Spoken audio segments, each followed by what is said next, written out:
আসসালামু আলাইকুম। ইনফরমেশন ডেস্কের ফেসবুক পেজ এবং ইউটিউব চ্যানেলে আপনাদের সবাইকে স্বাগত জানাচ্ছি। আমি মোহাম্মদ জুবায়ের।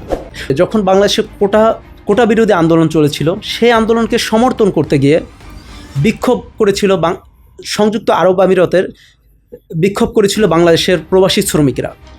সেখান থেকে 57 জন শ্রমিককে গ্রেপ্তার করে তাদেরকে সাজা প্রদান করে সংযুক্ত আরব আমিরাতের সরকার। তবে গত 28শে আগস্ট সংযুক্ত আরব আমিরাতের প্রেসিডেন্ট মিস্টার নাহিয়ান ফোন করে শুভেচ্ছা জানান বাংলাদেশের অন্তর্বর্তী সরকারের প্রধান ডক্টর মোহাম্মদ ইউনূসকে। তখন ডক্টর মোহাম্মদ ইউনূস সংযুক্ত আরব আমিরাতের প্রেসিডেন্টের কাছে ওই 57 জন বাংলাদেশির সাজা মৌকুব করার অনুরোধ করেন। তার ঠিক মাত্র এক সপ্তাহের মাথায় বাংলাদেশের সেই 57 জন শ্রমিকের সাজা মৌকুব করে দেয় সংযুক্ত আরব আমিরাতের সরকার।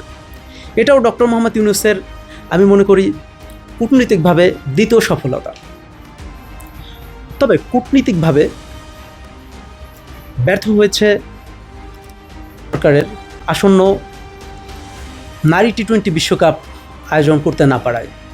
আসন্ন নারী টি-20 বিশ্বকাপের অনুষ্ঠিত হওয়ার কথা ছিল বাংলাদেশে, কিন্তু আইসিসি, অস্ট্রেলিয়া সহ বেশ কয়েকটি দেশের নাগরিকদের বাংলাদেশে ভ্রমণ নিষেধাজ্ঞা থাকায় তারা আসন্ন নারী টি-20 বিশ্বকাপটি বাংলাদেশে অনুষ্ঠিত না করার সিদ্ধান্ত নিয়েছেন।